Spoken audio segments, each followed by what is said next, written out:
কেমন আছেন আপনি? জিজ্ঞাসা করবেন না আমি কেমন আছি? আমি ভালো নাই, কারণ আপনার মতো করে কেউ ফোন করে বলে না রাত 11টা বাজে, অনেক রাত, বাসায় চলে যান প্লিজ। আপনার মতো করে কেউ বলে না যে আপনি আর স্মোক করবেন না যখন জ্বর হয় আমার। আপনার মতো করে আর কেউ আমাকে যত্ন করে না। দোষটা কি আমার ছিল? আজকের এই সিচুয়েশনের জন্য কি আমিই দায়ী? You are winner. আপনি ফল করলেন, ভালোবাসলেন। যখন আমি ভালোবাসতে গেলাম আপনি চলে গেলেন।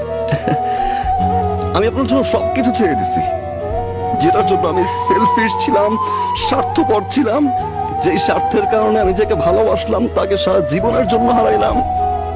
আমি ছেড়ে দিছি। একটু সময় দিতে পারতেন, তাই না? আমারও তো আপনাকে ভালোবাসতে হবে। আমি তো ডিসঅনেস্ট ছিলাম না। আপনি একটু সময় দিতে পারতেন।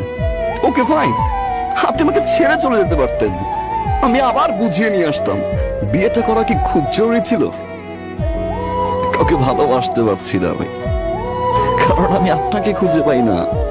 আমি সেই মানুষটাকে খুঁজে পাই না যে মানুষটাকে আমি ভালোবাসি। আমি সেই মানুষটাকে খুঁজে পাই না যে মানুষটা 24টা ঘন্টা আমার খেয়াল রাখতো।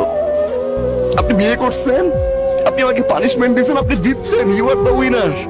আমি তো এখন ভালোবাসি, তাই না?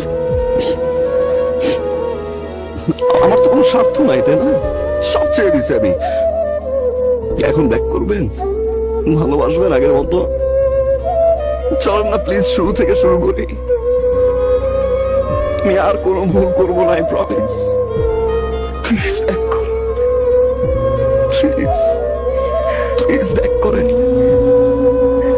প্লিজ। এখন আর সম্ভব না।